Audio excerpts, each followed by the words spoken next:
সবাই এগিয়ে যাবে, শুধু আমি থেমে আছি। আরে অনুপম তুই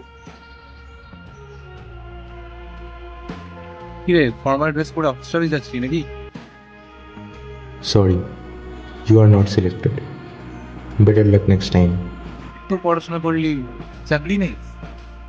বলছি আমরাই ভালো, একটা স্টার্ট আপ তো দেয় এখন বিন্দাস আছে। হ্যাঁ ঠিকই বলছিস। হাতে ডিগ্রি আছে কিন্তু চাকরি নেই। দেশের তো এই অবস্থা। হাজার হাজার কোম্পানিতে যাচ্ছি, ইন্টারভিউ দিচ্ছি, রিজেক্টেড। বাট আমি কত সময় দাস ভালো লাগবে।